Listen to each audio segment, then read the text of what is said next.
Hello friends, Deepa की अतरंगी बातों की दुनिया में आप सबका एक बार फिर से स्वागत है। दोस्तों, हमारे समाज में आए दिन महिलाओं के साथ अनेक भयावह घटनाएं घटती रहती हैं और हर बार की तरह आरोपी हमारे समाज का ही कोई बंदा होता है। कहने का तात्पर्य यह है कि इस तरह की घटनाओं को अंजाम देने के लिए किसी अन्य ग्रह से कोई बंदा नहीं आता, बल्कि वो हमारे समाज का, हमारे बीच का ही कोई इंसान होता है। तो सवाल यह उठता है कि इस तरह के व्यक्तियों की पहचान कैसे की जाए, और उससे भी बड़ा सवाल यह है कि इस तरह के व्यक्ति पनपते कैसे हैं हमारे समाज में।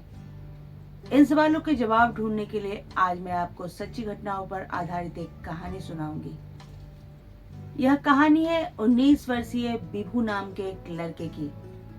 शाम के तकरीबन 7:30 बज रहे होंगे और बिभू अपने नई कार को लेकर अपने दोस्तों के साथ घूमने निकला था। कार की तेज रफ्तार का आनंद लेने के लिए उन्होंने एक सुनसान रास्ते को चुना था। लड़कों के ठहाकों और गाने की तेज आवाज सन्नाटे को चीरती हुई आगे बढ़ रही थी। तभी बिभू की नजर स्कूटी से जाती हुई एक लड़की पर पड़ी। बिभू के चेहरे पर कुटिल मुस्कान फैल गई और उसने आंखें मीचते हुए कहा कि अभी देखो उस लड़की के पांव छतरी की तरह कैसे फैलाता हूं मैं। यह कहकर उसने कार की रफ्तार तेज की और स्कूटी के बिल्कुल बगल से गुजरता हुआ आगे जाकर ब्रेक मार दिया। लड़की ने घबराकर अपने दोनों पांव जमीन पर रखकर स्कूटी को रोकने की कोशिश की और अंततः संतुलन खोकर गिर पड़ी। बिभू और उसके दोस्त जोर जोर से हंसने लगे। तब लड़की ने झल्लाते हुए और घबराते हुए जोर से चिल्लाकर कहा, पूरी की पूरी सड़क खाली थी, पर तुम लोगों ने मुझे ही टारगेट क्यों किया?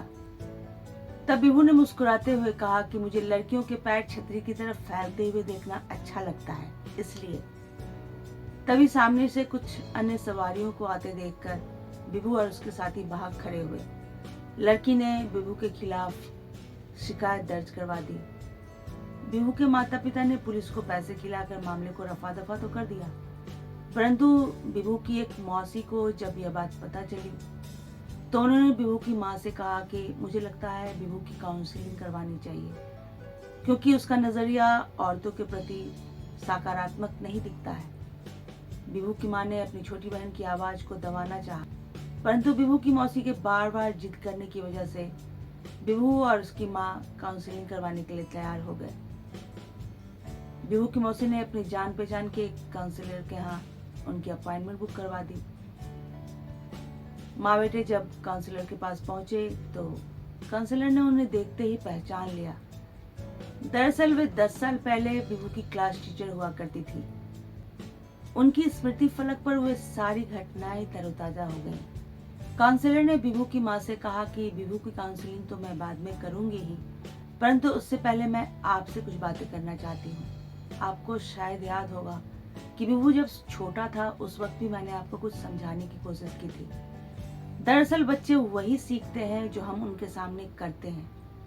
तब बिभू की माँ ने खींचते हुए कहा कि क्या मैंने कभी इस तरह की गंदी हरकत किसी लड़की के साथ की है?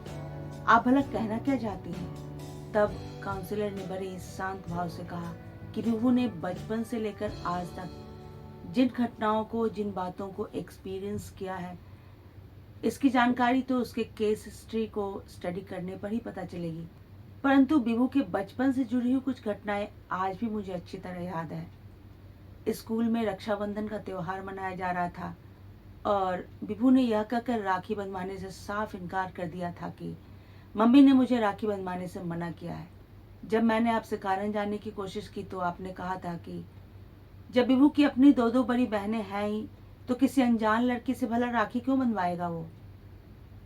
मैंने आपको समझाने की काफी कोशिश भी की थी।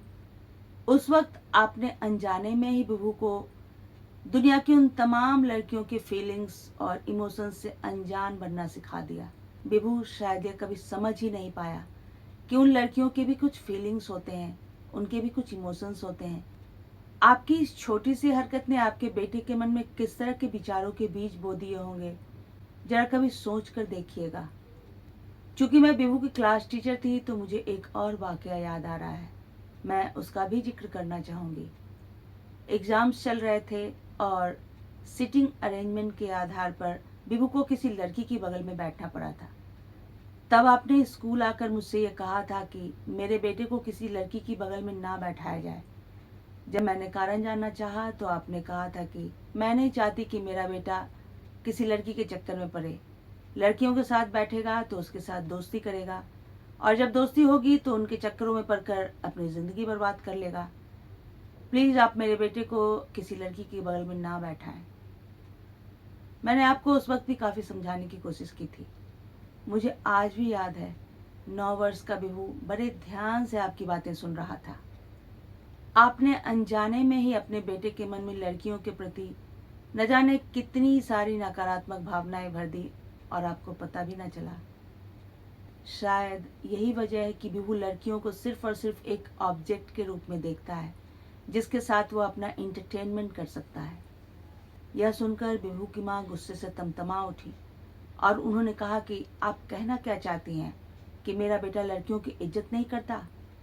बिभू की अपनी 2 बड़ी बहनें हैं और वह उनकी बहुत इज्जत करता है। मैंने अपने बच्चों को बहुत ही अच्छे संस्कार देकर पाला है और भगवान की कृपा से मेरी दोनों बेटियां तो बड़े ही शांत स्वभाव की हैं। काउंसलर ने तब थोड़ा कुरेदते हुए पूछा कि स्कूटी चलाती हुई जिस लड़की के साथ बिभू ने छेड़खानी की है, उसकी जगह पर अगर आपकी बेटी होती तब आपको कैसा लगता? तब बिभू की माँ ने बड़े ही बेतकल्लुफी से कहा कि उस लड़की की जगह पर मेरी बेटियां हो ही नहीं सकती, क्योंकि मेरी बेटियां बड़े ही अनुशासन में रहती हैं।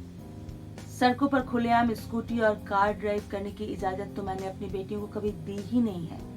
कॉलेज आने जाने के लिए मैंने ऑटो रिक्शा बुक कर रखा है। तब काउंसलर ने मुस्कुराते हुए पूछा कि आपके हिसाब से अनुशासन के क्या मायने हैं? कहीं आप ये तो नहीं कहना चाहती कि किसी को डरा धमका कर अपने हिसाब से चलाना ही अनुशासन है? तब बिभू की माँ ने खींचते हुए कहा, भाई हमारे घर में तो इसे ही अनुशासन कहते हैं। दोस्तों, देखा आपने बच्चों की पर्सनैलिटी कैसी होगी, यह काफी हद तक अभिभावकों पर ही निर्भर करता है। हमारे बच्चे बिभू के जैसे ना बने, इसके लिए हमें अपनी सोच में बदलाव लाना होगा। साथ ही यह भी देखना होगा कि हमारे समाज में, हमारे आसपास कहीं कोई और बिभू तो नहीं पनप रहा है जो आने वाले समय में निर्भया कांड या कोलकाता कांड जैसी भयावह घटनाओं को अंजाम दे दे। क्योंकि इस तरह की घटनाओं को अंजाम देने वाले लोग किसी दूसरे ग्रह से नहीं आते, बल्कि हमारे समाज में, बल्कि हमारे इसी समाज में, हमारे आसपास ही पनपते हैं। तो दोस्तों, अब वक्त आ गया है कि समय रहते ऐसे लोगों की पहचान की जाए और कुछ ठोस कदम उठाए जाए। ऐसी ही कुछ अन्य तरंगी बातों के साथ मैं फिर से हाजिर होंगी। तब तक के लिए बाय बाय।